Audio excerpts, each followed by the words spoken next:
Bonjour à tous, bienvenue dans Smart Tech. On est ensemble pour 28 minutes consacrées aux acteurs qui font l'actu dans l'intelligence artificielle. Je vous présente ces acteurs et les sujets tout de suite après.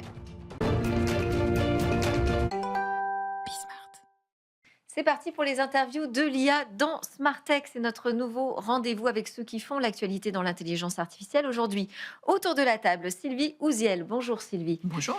De Bluebridge Group AI et Robert Vesoul d'Iluin Technologies. Bonjour Robert. Vous allez nous parler tous les deux des agents IA. J'espère qu'on va tout savoir, tout comprendre et pouvoir se projeter dans cet avenir. Et puis, autour de la table également, Léo Briand. Bonjour Léo. Bonjour Delphine. Léo Briand de VitaScience, qui m'a confié avoir pas mal d'actualités dans le domaine de l'éducation au numérique et à l'intelligence artificielle.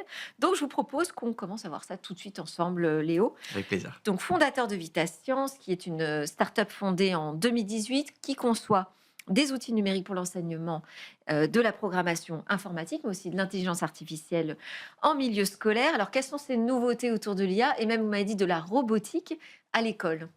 Oui, c'est assez vaste, mais en fait, dans tous les pays du monde, et en France y compris, on commence à enseigner ces sujets-là, donc les sujets technologiques, à l'école. Donc ça a commencé il y a quelques années avec le codage, qui est devenu une discipline obligatoire dès le collège, et puis même à la fin du primaire maintenant, Ouais. et puis au lycée, bien sûr. Et la robotique aussi, et puis là, de plus en plus, l'IA, qui fait son apparition dans les programmes scolaires. Mais c'est très différent, finalement, C'est comme tous ces apprentissage. sujets-là, Ouais. un petit peu quand même, parce que l'IA touche plus de disciplines en fait. Donc le codage et la robotique, c'est plutôt technologique, c'est réservé aux disciplines STEM, donc scientifiques, technologiques, ingénierie et maths. Ok. Alors que l'IA, ça touche toutes les disciplines, y compris linguistique, art, enfin vraiment toutes les disciplines. Donc c'est un peu plus large. Pour autant, il n'y a pas encore de consensus clair sur qu'est-ce qu'on doit enseigner. C'est ce que j'allais dire, parce que du coup, on le Mm. met dans quelle classe, dans quel contexte, avec Il y a quel un gros prof? sujet là-dessus. Ouais. Donc, certains disent que ça doit être complètement pluridisciplinaire. Il faut qu'on en enseigne un peu à la sauce de chaque discipline. Certains disent qu'on doit créer une nouvelle discipline, IA. Là-dessus, le débat n'est pas tranché. Et je pense qu'il y aura des expérimentations selon les différents pays. Et puis, c'est des Et questions complexes. vous, qu'est-ce que Ouais. vous en pensez, vous, Léo? Moi, à titre personnel, je pense que c'est bien de répartir sur les différentes disciplines. C'est mon D'accord. opinion. Et d'ailleurs, on a lancé une thèse avec l'Université de Montpellier sur ce sujet. Donc, on a une thèse de doctorat qui a démarré il y a 6 mois pour essayer de faire des études, justement, de comparaison. Pour autant, le pluridisciplinaire, ça a quand même ses limites parfois, puisque ça demande de la formation de tout le monde. Et on sait que, il y a presque 1 million d'enseignants en France. C'est quand même assez complexe en termes de formation. Et aujourd'hui, quand on enseigne la robotique, on enseigne l'intelligence artificielle aussi, non? Parce que c'est ça qui rend les robots plus autonomes. Oui, de plus en plus, effectivement, on n'enseigne pas juste la robotique simple où on va faire un carré à un robot, par exemple, Ouais. mais on va essayer de donner des capacités supplémentaires avec l'IA, sachant que l'IA elle-même évolue. Donc je dirais que c'est pas complètement évident, mais de plus en plus, on va avoir une hybridation, je pense, entre les sujets codage, robotique et IA, même si l'IA, encore une fois, touche un nombre d'enseignants et d'élèves plus large. Alors, faut faire une différence entre enseigner l'IA et enseigner avec l'IA. C'est deux sujets, ça, qui avancent, j'imagine, en parallèle. Pour autant, est-ce que l'un ne va pas avec l'autre? C'est-à-dire que si je donne des outils d'intelligence artificielle à des élèves pour les aider, je ne sais pas, à réviser leurs maths, par exemple, je pense à une application très précise, c'est une façon finalement d'appréhender aussi ce qu'est l'IA, comment ça fonctionne, ce qu'il y a derrière le logiciel. Alors là-dessus, moi, je suis un peu en désaccord. Ah, Mon idée, en fait, c'est que vraiment, c'est deux sujets quand même assez distincts. D'une part, mais c'est dommage, non? En fait, de ne bah, pas expliquer aux en élèves fait, ce qu'on leur finalement, il y a donne, quel est l'outil qu'on leur donne entre les mains. Il y a d'un côté pour moi utiliser l'IA pour optimiser l'enseignement. Donc par exemple sur les maths ou sur le français, on va vouloir utiliser une IA pour faire de l'apprentissage adaptatif, donc pour adapter les contenus à chaque élève, ou alors pouvoir générer des feedbacks par exemple, ce qui a été prouvé scientifiquement comme étant très efficace pour aider à l'apprentissage, quoi, d'avoir des feedbacks qui soient générés par IA pour Ouais. faciliter l'apprentissage de l'élève. Mais d'un autre côté, il peut y avoir un effet un peu boîte noire où l'IA, elle aide, mais on ne la comprend pas vraiment comment ça marche, qu'est-ce qui Mm. se passe derrière et les enjeux qu'il y a autour. Pour moi, il y a un autre sujet qui est vraiment enseigner l'IA en tant que discipline presque scolaire, où là, on va s'intéresser à comment ça marche, quels sont les enjeux, par exemple, énergétiques, environnementaux, éthiques, juridiques, qui sont parfois occultés quand on utilise, par exemple, ChatGPT ou une application éducative dédiée. On ne se rend pas forcément compte des enjeux qu'il y a autour. Donc pour moi, il va y avoir un peu Exact. deux sujets. Ouais. L'IA pour booster les logiciels éducatifs et l'apprentissage au sens large, et l'enseignement de l'IA en tant que nouvelle discipline qui va avoir des gros impacts. Et peut-être qu'il y aura une hybridation entre les deux, mais pour l'instant, j'ai l'impression que c'est un peu deux types d'acteurs assez différents. Alors, vous avez signé un partenariat avec le ministère de l'Éducation nationale. Vous travaillez aussi avec le Luxembourg. Oui. Qu'est-ce qui va changer? Donc Qu'est-ce que actuellement, ça veut dire effectivement, très concrètement là dans les écoles? donc, ce qui se passe en fait en ce moment, c'est que il y a plusieurs gouvernements, donc notamment les ministères de l'Éducation nationale, qui lancent des plans nationaux pour former à l'IA et qui parfois incluent des outils avec.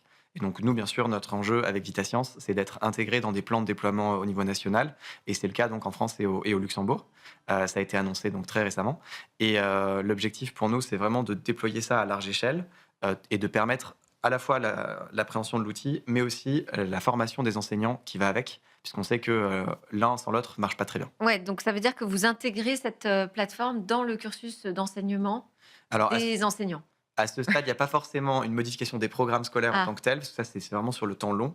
Là, d'accord. pour l'instant, c'est plutôt en général des plans de formation au niveau national à l'IA Ok. qui intègrent des outils parfois, en l'occurrence les nôtres sur certaines géographies. Et, Oui, pardon. et là-dessus, je dirais qu'il y a des pays qui sont vraiment en train de mettre les bouchées doubles là-dessus.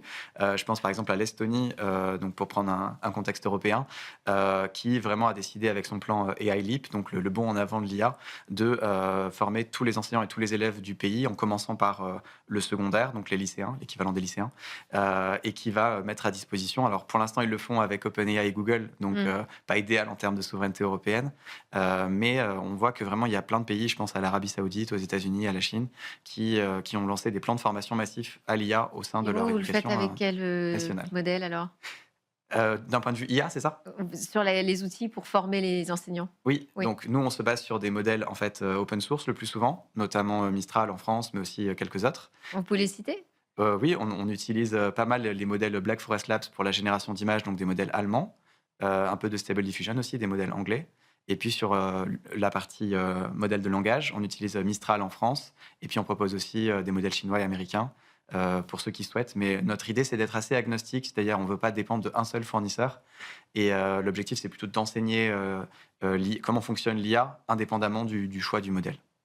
Vous avez des questions, Sylvie, Robert, sur... Non, moi, un petit éclairage complémentaire, parce que je co-dirige également, en plus d'Illumin Technologies, la chaire d'innovation digitale à Centrale Supélec. C'est un vrai sujet pour les ingénieurs aussi. Cette arrivée de l'IA générative est arrivée très rapidement. Et Ouais. donc, la façon dont on enseigne les disciplines de l'ingénieur dans l'enseignement supérieur est un vrai challenge nouveau, avec la dualité qui était évoquée, à la fois d'enseigner l'IA comme discipline à part entière et d'avoir les meilleurs ingénieurs sur ces technologies de l'IA, mais aussi de se dire comment l'infuser dans l'ensemble des disciplines et permettre à chaque discipline d'en faire des leviers dans de la chimie, dans des disciplines où l'IA va apporter des différences des fois plus fortes même que ce qu'on peut voir avec l'IA générative grand public, mais qui peuvent être sur la chimie moléculaire, de la biologie ou en médecine, des choses qui vont faire beaucoup avancer la science.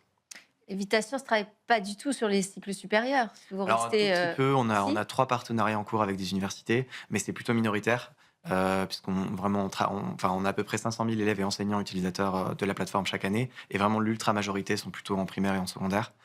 Et plutôt en secondaire, je dirais, parce qu'au primaire, moi je conseille pas forcément de commencer trop tôt non plus l'enseignement des technologies. Je reste convaincu à titre Ah oui, personnel que les maths et le français, ça reste plus important ouais. pour les plus Commencer par petits. les bases. Voilà. Ouais, Je pense que c'est bien de démarrer à partir du CM1 à peu près, ce qu'on appelle le cycle 3 en France. ok. Et donc du coup, CM1, CM2, on peut faire de la sensibilisation. Et vraiment, c'est à partir du collège et du lycée.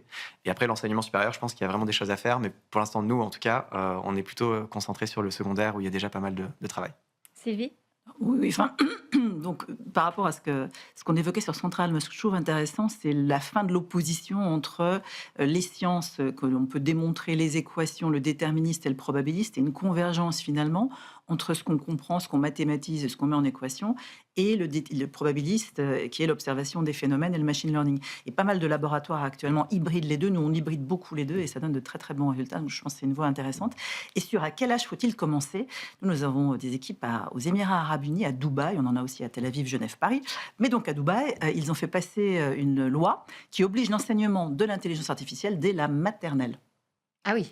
Oui, mais quoi alors sur Ouais, l'IA? ouais, Qu'est-ce c'est ça. qu'ils apprennent Alors, quoi moi, sur l'IA en maternelle? je trouve que l'approche qui consiste à utiliser l'objet qu'on veut enseigner pour enseigner est quand même une bonne idée. Et donc, je pense qu'ils vont mettre du chat GPT entre toutes Oui, les c'est mains ça, des c'est tout déjà petits pour s'approprier commencer déjà l'outil. à Ouais. apprendre les maths qui sont la base de tout et qui ont elles-mêmes été inventées par la philosophie qui elle-même a inventé la logique. Donc, c'est assez cyclique. Et donc, je pense que ça va percoler à la fois dans les sciences et dans les lettres. En fait, tout l'enjeu, c'est sur cette question de l'outil ou l'enseignement de l'outil, c'est de ne pas rester bloqué en fait au stade d'utilisateur, quoi, de simple Oui, utilisateur passif qui s'intéresse pas à comment ça fonctionne derrière. Ce qui est quand même clairement aujourd'hui le cas hein, sur tous les outils du numérique. Malheureusement, mais enfin bon, peut-être qu'avec l'intelligence artificielle, j'ai l'impression qu'il y a quand même une prise de conscience sur la nécessité d'aller voir derrière ce qui se passe. Et de garder une Robert? forme d'esprit critique par rapport Ouais, à l'usage de ces outils, parce que c'est vrai, comme le mode conversationnel est très assertif, il favorise pas nécessairement cet esprit critique. On a un chatbot qui vous dit quelque chose, soit on lui fait confiance, soit on lui fait plus confiance, mais en fait, le mode d'interface le rend aussi comme un confident, comme un objet auquel on doit faire confiance ou pas. Donc, garder presque l'esprit comme une critique personne. comme une personne. Et Ah donc, oui. garder cet esprit critique est vraiment clé. Et ça, à l'apprendre au plus jeune âge, de se dire, je garde un esprit critique sur les informations qui arrivent. C'est probablement le plus difficile dans le challenge, avec toutes les types d'IA, les types d'influence qu'on va pouvoir avoir avec ce type d'outils. Mais c'est vrai que ça, c'est un défi quand même aussi, j'imagine, pour vous, Vita Science, parce que jusqu'ici, bon, bah, apprendre à coder, ça fait l'unanimité. On se dit, ah, bah, c'est bien, les enfants, ils vont comprendre un peu l'informatique. Apprendre à piloter un robot, ah, bah, c'est super, c'est ludique, tout ça, c'est très positif. L'apprentissage de l'intelligence artificielle, d'un seul coup, là, vous arrivez avec une brique où il faut apporter du sens critique, oui.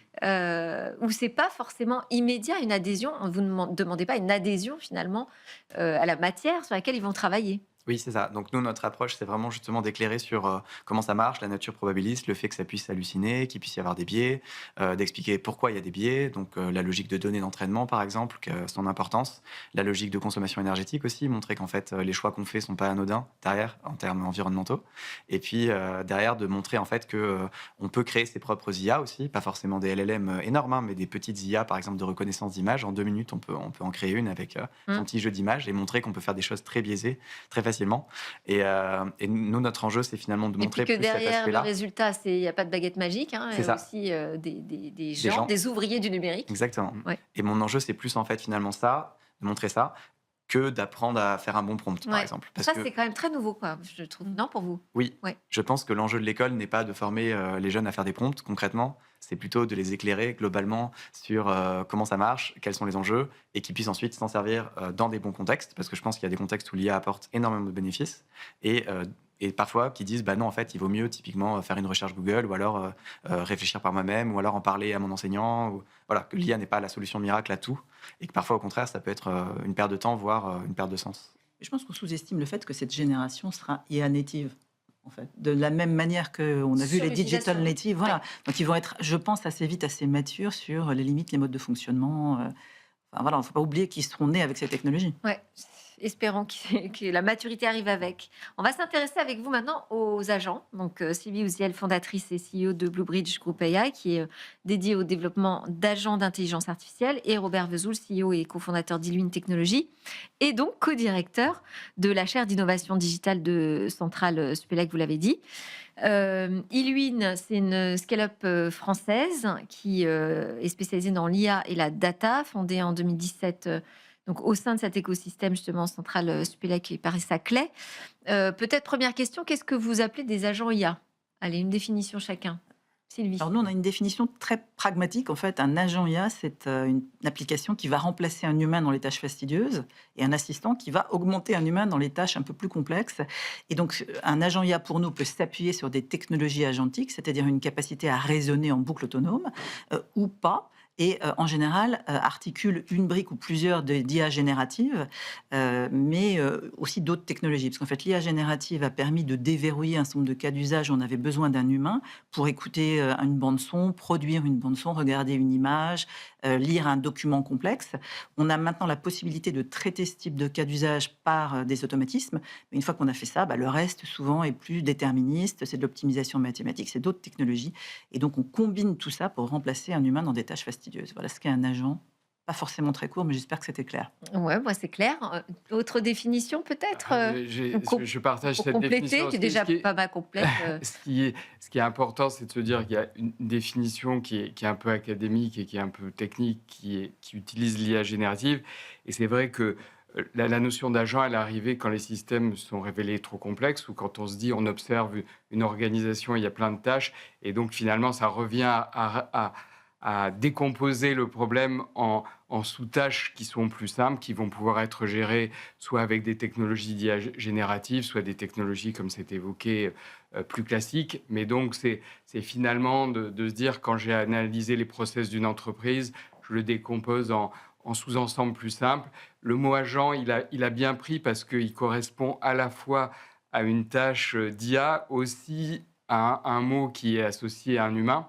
Et donc, c'est vrai qu'il permet de caractériser effectivement une tâche qui va soit aider, soit accompagner un humain dans un process, dans une En entreprise. fait, c'est le retour à l'intelligence artificielle old school, j'ai envie de dire. Enfin, quand on parlait avant de l'IA comme justement d'une aide, d'un assistant qui permet d'automatiser des tâches et d'aider chacun dans son métier, bon, ça a été un petit peu oublié avec la hype de l'IA générative, mais là, l'agent remet en fait l'IA comme un assistant qui va pouvoir réaliser des actions automatiques et aider les métiers. C'est ça. Et oui, C'est un... et finalement, on parlait de ChatGPT et des chatbots et de l'interface de ChatGPT. Ouais. C'est un peu l'arbre qui cache la forêt, parce que tout le monde a l'impression que l'IA, c'est l'IA générative, et que l'IA générative, c'est je dialogue avec un truc qui ressemble à un super Google, un super moteur de recherche.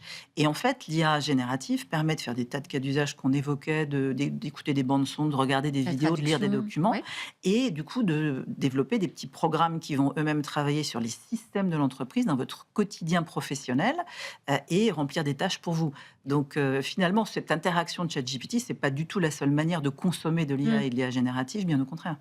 Et effectivement, Alors, les nouvelles générations d'agents qui sont plus transformistes, sont plus imbriqués dans les systèmes d'information des entreprises qu'effectivement ceux qu'on voit plus fleurir, qui sont, je sais pas, qui sont gadgetiques, mais elles sont un peu en surface. Ils sont plus B2C, en fait. Tout à fait, elles sont B2C, donc elles se comprennent facilement. Mais pour une grande organisation, c'est vraiment automatisé en profondeur un certain nombre de En même temps, process. cette mode des IA génératives, elle sert ce mouvement de l'IA agentique, parce que souvent on se dit, il faut que je passe à l'IA, et donc je pense que ça va dans le sens de votre business, tout ça. Gartner parle de cette IA agentique, des agents IA, comme de la prochaine rupture technologique. On n'en fait pas un peu trop quand même avec l'IA? Alors, moi, je pense que là, pour le coup, c'est vraiment C'est vraiment très, vrai. très structurant et Ok. copernicien, le fait de pouvoir traiter des flux d'images, de documents, etc. Avant, l'IA, c'était le machine learning, c'était le monde des lettres dans les chiffres et les lettres. Hein. Donc voilà. Maintenant, on a aussi... C'était le monde des chiffres, pardon, dans les chiffres et les lettres. Maintenant, on a Maintenant, aussi les lettres. On a le On peut langage. aussi traiter des documents, des vidéos, des flux voix, comme on le disait. Et ça, c'est extrêmement déverrouillant pour tout un tas de cas d'usage qui vont beaucoup impacter l'entreprise et qui l'impactent beaucoup. Et puis, je pense que l'autre phénomène qui est important, on en parlait, c'est que l'IA peut se tromper. On parlait des problèmes d'exactitude. Nous, ce qu'on voit beaucoup en entreprise, c'est des POC qui n'accouchent de rien parce que la conclusion, c'est de dire, en fait, c'est pas totalement fiable et pas En totalement fait, c'est déceptif. scalable. Voilà, c'est à l'échelle. Et tout le monde ne parle que de ça, de dire on en fait beaucoup. Ce que vous disiez, en fait, finalement, on accouche un peu d'une souris là. Et en pratique, nous, notre approche, c'est de jamais faire de POC parce qu'on pense que si on fait un POC, on fait un POC. On ne scale jamais, comme on dit en franglais. Et donc, dès le début, de se poser des questions de cybersécurité, de cyber-résilience, surtout d'exactitude du résultat qu'on produit. Donc, avoir une approche d'évaluation systématique extrêmement précise et quantifiée de la pertinence de ce que produit le modèle, y compris en mettant un autre modèle derrière le premier modèle s'il faut fiabiliser. Et donc, d'avoir cette dimension probabiliste mesurée et explicitée avec le client dès le début. Et puis, ce qu'on appelle la résilience opérationnelle. Moi, j'ai dans mes fonctions précédentes où je dirigeais les opérations d'un grand groupe de com, remplacé plusieurs centaines de collaborateurs en offshore, en l'occurrence, par des agents. Et donc là, il ne faut pas que le système ralentisse, ne réponde plus, que le prompt Ça fait bug. pas rêver de remplacer des centaines de personnels Et donc, en dans l'occurrence, une agence de com. la redondance et le fait Est-ce que les qu'on en choses est là? fonctionnent, C'est-à-dire, voilà. on en est là avec l'IA agentique? On est vraiment sur une techno Alors, d'efficacité au point de pouvoir remplacer des métiers. Alors un mot Des là-dessus, postes. juste très très rapidement, c'était des gens qui faisaient des processus administratifs, en l'occurrence en offshore.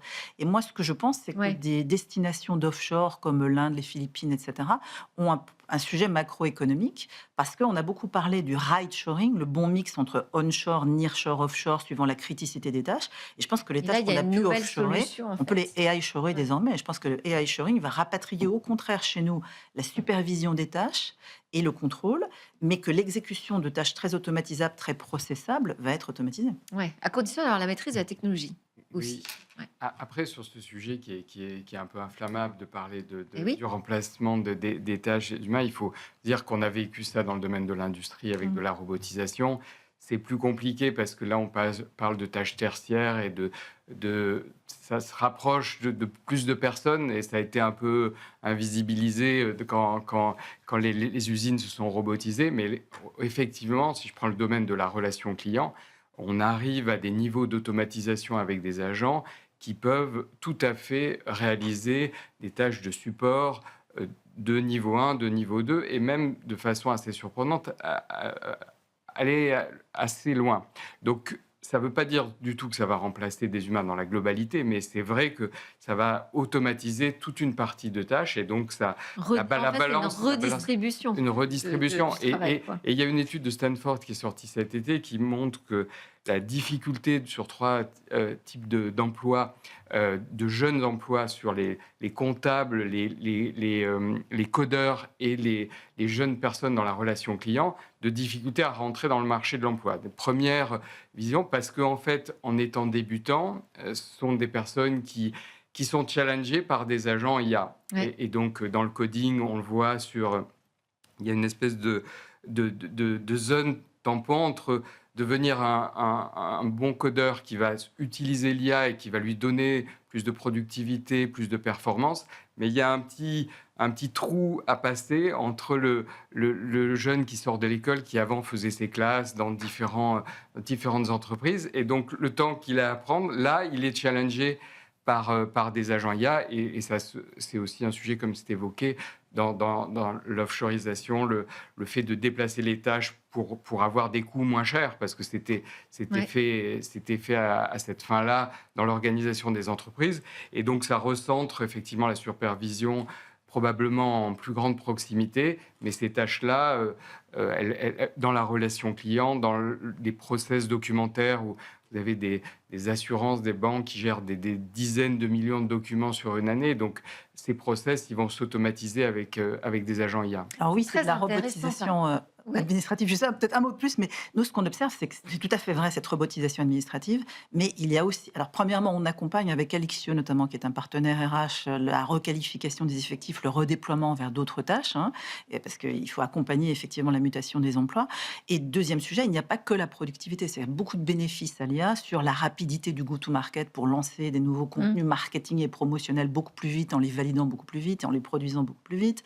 Il y a des sujets de meilleure optimisation de la chaîne logistique, des transports, du dispatch des équipes d'intervention au travail pour une entreprise qui fait de la sécurité physique.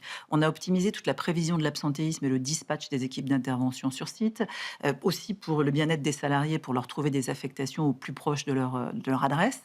Donc il y a plein de bénéfices au-delà de la productivité qui effectivement sera là. Il ne faut pas se cacher les choses, je pense. Ils sont convaincants sur la gentille AI.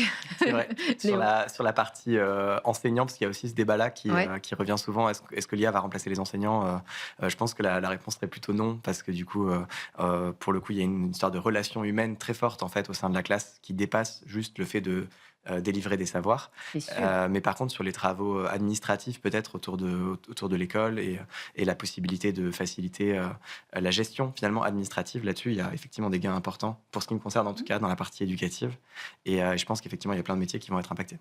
Oui, c'est-à-dire du côté administratif, peut-être à l'éducation nationale, mais bon, ça demande une vraie transformation, un vrai changement culturel aussi dans les organisations, j'imagine, d'intégrer cette C'est probablement le agentique challenge AI. de pouvoir amener cette technologie et amener des personnes qui vont accompagner cette transformation. Parce qu'aujourd'hui, si on prend un process métier dans une organisation qu'il traite, c'est pas juste en rajoutant différentes petites couches d'IA Ouais. générative par-dessus qu'on l'optimise. On risque de mettre C'est- des surcouches du voilà, coup de c'est process. quand même l'occasion aussi de le réinventer, de l'optimiser, comme on a eu cette réflexion quand il y a eu la transformation digitale des organisations qui étaient full digital qui arrivaient sur le marché, donc qui challengeaient les autres Ouais. organisations. Donc on retrouve cette dynamique-là et le fait de devoir réinventer des process aussi pour améliorer, comme c'est évoqué, l'expérience d'un client quand il va faire du commerce, quand il va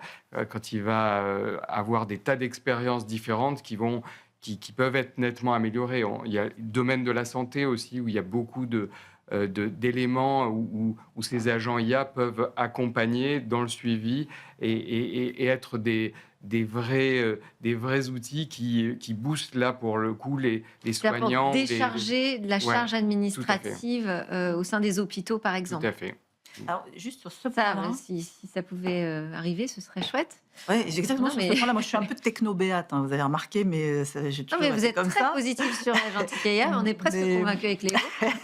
Mais moi, j'ai plutôt constaté dans les entreprises que de la même manière que les consommateurs que nous sommes se sont quand même saisis de ChatGPT et on se demande comment on cherchait de l'information Mm. auparavant, les acteurs en entreprise se saisissent des nouveaux outils d'IA quand ils leur simplifient la vie, qu'ils automatisent des tâches et qu'ils sont performants. Enfin, nous, dans mon Ouais, il faut entreprise avoir la précédente, preuve par l'exemple, quoi, on a eu finalement. 60 000 utilisateurs uniques spontanément en quelques mois et qui utilisaient de manière récurrente et régulière l'outil. Donc, C'est ça, c'est la question de l'efficacité à grande échelle. Après, c'est la question. Ça concerne toutes les entreprises de toutes les tailles, la gentille AI. ah non, on a des clients, comme je dis toujours, entre 100 Ouais. millions et 150 millions. Oui. 150 milliards. Donc entre 100 millions et 150 milliards. Ouais. On a vraiment, et ce qui fait accélérer, c'est ce qui était évoqué, c'est qu'il y a une génération qui arrive, qui va être, qui est tombée dedans ou qui va tomber dedans, parce que c'est passé en quelques années, c'est arrivé de l'IA générative. Donc oui, la transformation, les consommateurs, les jeunes consommateurs, ils vont avoir ces habitudes de consommation par ces outils conversationnels. Donc oui, et bien souvent, quand on discute avec un COMEX, c'est parce qu'ils sont parents d'un jeune adolescent qui utilise ces outils pour Oui, mais là, pour ils se faire les disent, il devoirs. faut que je mette à l'IA, mais c'est quand même différent, la démarche. Oui, de mais ça dire, rentre par la fenêtre, par la C'est porte, ça, par tous les, par tous les chemins Ouais. qui nous amènent nous-mêmes. Vous voyez, quand ChatGPT a annoncé son nouveau modèle, il a dit on l'a fait pour dans les domaines de la santé. Et puis c'est un des domaines où vous avez le plus de sollicitations de ces modèles pour avoir des avis médicaux quand vous avez eu. Alors il faut prendre du recul Attention, oui. mais il y a quand même une grande richesse d'informations. Donc, l'usage, il vient quand même très, très vite. Et ça ne veut pas dire qu'il ne faut pas être en mesure de regarder tous les risques. Les sujets qui ont été évoqués de souveraineté sont des vrais sujets pour des organisations aujourd'hui, parce qu'on voit qu'à l'échelle planétaire, les différents acteurs peuvent avoir des politiques ou voilà, on voit que c'est aussi un outil pas de guerre économique, mais d'influence économique à l'échelle de compétitivité. Ouais. Merci beaucoup à tous les trois de nous avoir éclairés, en l'occurrence tous les deux sur les agents IA et Léo sur comment cette IA doit être apprise, enseignée demain à l'école. Et on voit que ça progresse. Sylvie Ouziel de Bluebridge Group AI, Robert Vesoul d'Illuine Technologies et Léo Briand de Vita Science. Et merci à vous de nous avoir suivis. C'était Smart Tech. Nos interviews de l'IA reviennent dès la semaine prochaine.